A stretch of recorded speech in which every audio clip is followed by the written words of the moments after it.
believe it's been 2 years with the Polo GTI already. The time has flown by, guys, and I feel like I've learned a lot, I've done a lot, and yeah, this car's given me a lot of great experiences, but also it's given me time to know what to look out for in this platform, things that have really annoyed me about the car, and whether I'd actually consider buying one, knowing what I know now. So yeah, let's do like a bit of a casual talk through. I'm going to start with, I think, the interior, because that's where you sit. That's the really important part about driving a car. Then we'll talk about power, handling, looks. I'm just going to kind of give an overview of everything and all the things that I've noticed in my 2 years of ownership.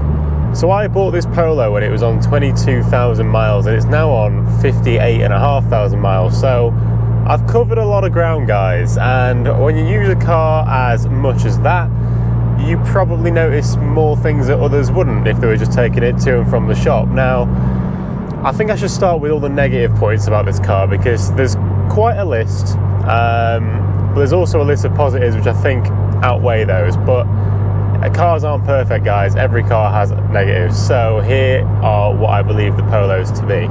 First things first, and probably my biggest gripe with this platform and this Polo in particular, build quality is terrible.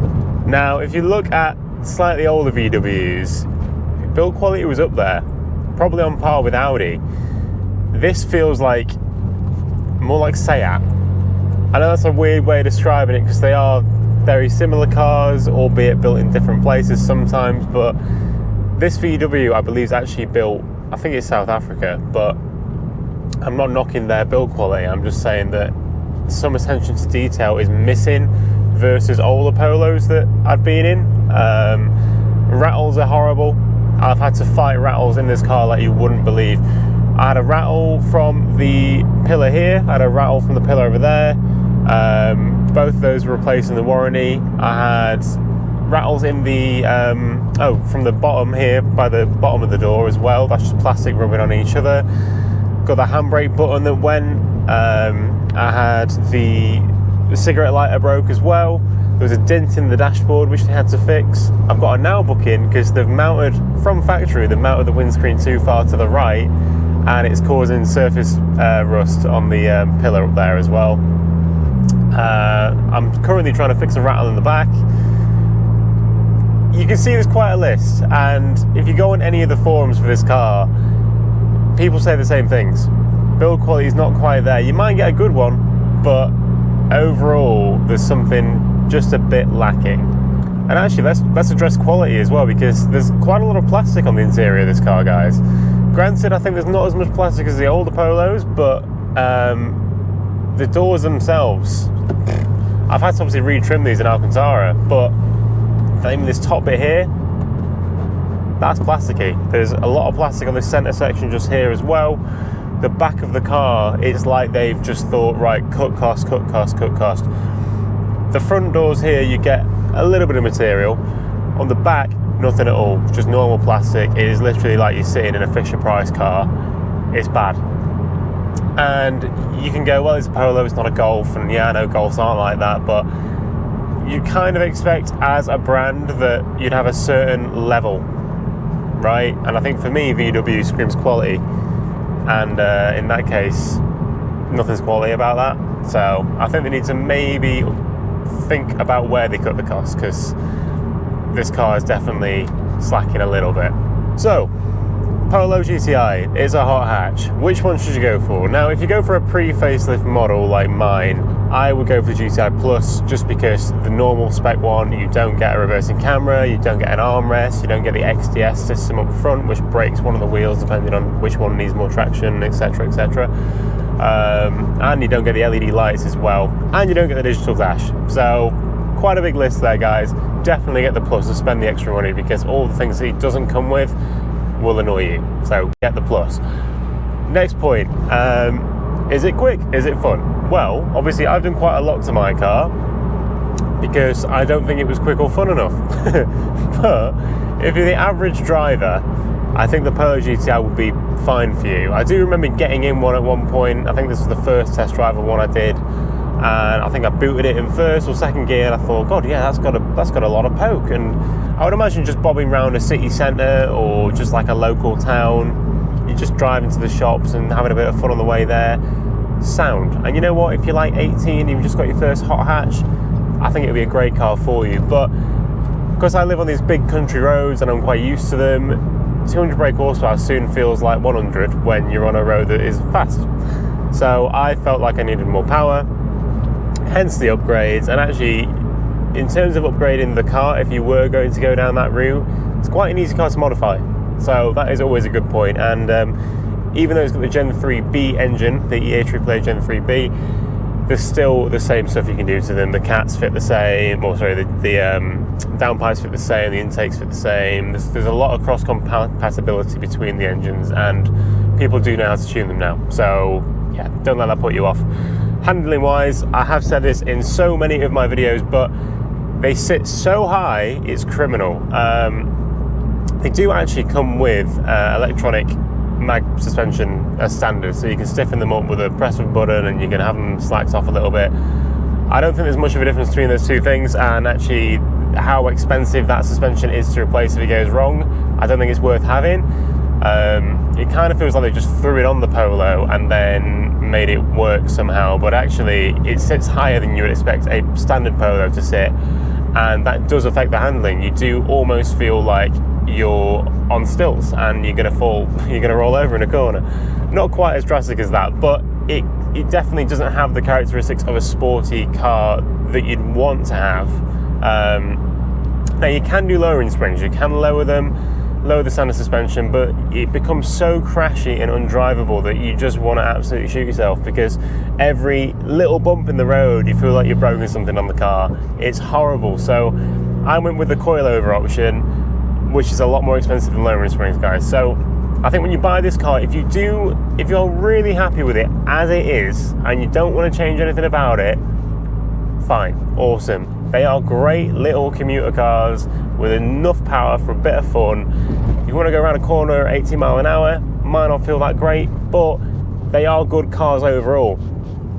And if you want to change things about it, then be aware that, I mean, that was kind of my thing, guys, because I love the shape of this car. I love these Polos, and I wanted to create something unique and powerful and just a really good round spec car. But I knew I could cut corners with it, because there's quite a few things that actually, if you want to change and make a big difference with, you've got to spend a decent amount of money. So don't trick yourselves. If you are going to get one and you want to do something to it, be aware, if you don't spend a lot of money doing it up, you're going to run into things like crashy suspension. You might come into, I'm sure there's other things I could think of, but my point is, if you're going to do one up, get some money put to the side, because you may have to spend more than you first thought. So I've covered a lot of miles in this car, guys, and with that comes expenses, as you'd imagine. Let me talk you through reliability, because I think actually out of everyone, I'm probably most qualified to talk about reliability. I have absolutely caned the crap out of this car, and it's pushing way more power than it's meant to, or say meant to, than it does from the factory. I can't speak. This car has run without a fault for me, guys, like without a fault. It has been smooth. Granted, the gearbox sometimes needs a bit of a reset after I've been booting it, but actually in terms of it running, it's been great. It's been absolutely fantastic, and to say I've nearly done 60,000 miles and all I've done is basic maintenance, it's a great car for that, guys. So if you are going to get one, I think you can safely say, with your normal driving style, for instance, you could get 100,000 miles out of this car very, very easily, if not way more. But keeping on top of the maintenance is key. I do oil changes every 5,000 miles or 4,000 miles now, actually. DSG changed every year, spark plugs every year, so I do everything probably more than the average person would. Also, I do more miles than the average person would, but if you look after the car, they'll look after you, and that's kind of the same philosophy with every car that you have. But with the Polo, yeah, it's reliable, and if you are worried about that, don't be. I was going to go on to sort of fuel economy and whatnot, but I have actually done a breakdown of this, and if you do want to see that breakdown of the running cost of one of these cars, I'll leave a link up here for you. But I will sort of go through it briefly as well. I always say this to anyone who's got a 2 litre TFSI EA888 variant. They'll be economical if you want them to be economical, and they'll be horrible if you want them to be horrible. If you boot it, they will drink fuel like you wouldn't believe, like a V8 would on a normal drive. But if you granny them, they'll do okay. And I mean, I've noticed today, I've not really been driving in the best sort of economic mindset, but I've got 32.7 mpg over 6 miles, and that's in individual. So they're okay. I've easily got 40 plus out of this car before. My Germany road trip, I actually got an average of 33. Obviously, I was gunning it a lot when I was over there, like on the Autobahn and stuff. In standard form, I've had 50 out of this before, just using the eco mode and like coasting where it can. But also on the first day I got it, when I was booting it, I got 18 miles per gallon. So, you know, like I say, guys, it's either or maybe a middle ground. But you can, if you want to drive it like a granny, you will get good fuel economy, and if not, you won't. And that's kind of just it. I just stopped to get a latte from McDonald's because I'm a classy bloke, and it just reminded me that I do this quite a lot, guys. And obviously, I've gone on quite a few little trips in my car and quite long distances and whatnot. It just reminded me how much fun I've had in it. And I've had 3 cars, right? I've had my 1.3 Astra 2011, which was a pile of crap, but I love that car. I've had my 1 litre Fiesta, which was tuned and whatever, and it was quite fun in all fairness to it. And then I've had this, but I love this car.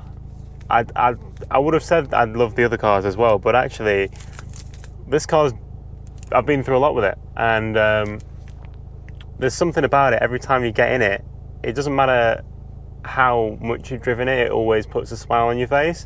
And I know mine's done up, but I think, to be fair, I probably wouldn't say the same about it standard, but I think now that it, you know, pops and the shifts sound ridiculous, and it's like, I don't know, I think there's some, it's just a really, really fun car. And to be honest, I think if you guys got one as standard, you'd probably think the same. But I got used to it and wanted to change it up a little bit. And yeah, but there's just something about it. It's like, it's almost like the underdog in the range, isn't it? Because you've got the Golf GTI, Golf Club Sport, and then you get the Polo, and people don't really think too much about it. They go, "Has that got a 1.8 in it?" And you're like, "No, it's 2 litre. Oh, it's got a 2 litre in it. Oh my God."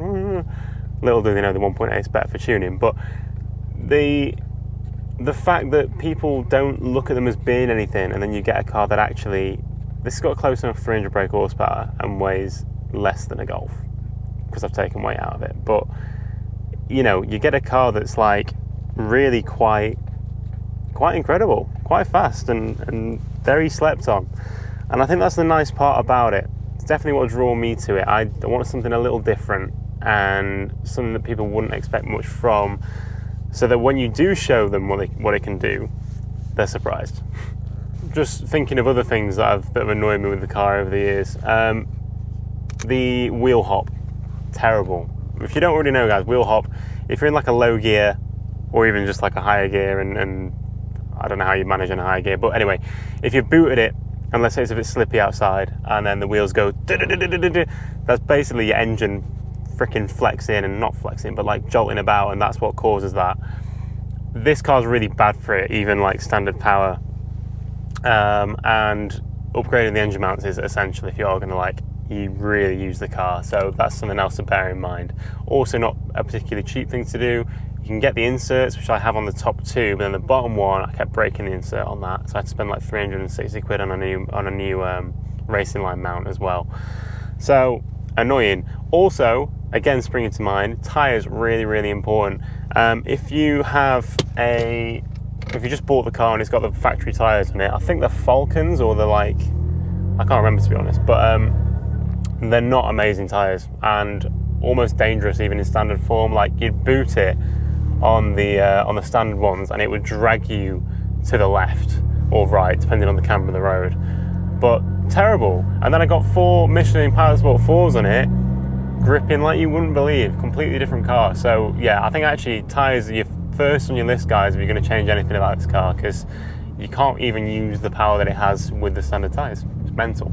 Just on the topic of handling as well, guys, I feel like the best way to describe the Polo's handling is to compare it to other cars in the same class.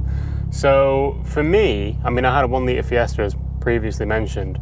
Very similar suspension setup in terms of the rear. So you've got a torsion beam set up on both.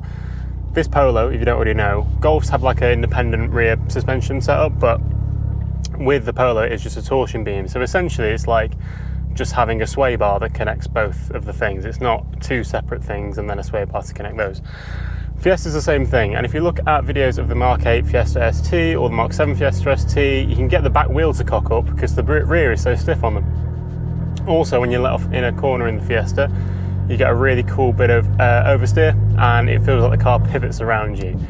You don't get that in the Polo. So despite it being a very similar setup, you get very different handling. So I find that in the corners, the Polo isn't particularly characterful, but it's very grippy, and you can go around corners at speeds that you wouldn't really expect to. And actually, when people have been out in this car with me, they've said it handles like a Quattro, which is quite an interesting thing to think about. But it's definitely a very good car in terms of straight line speed, and very good car for speed in the corners.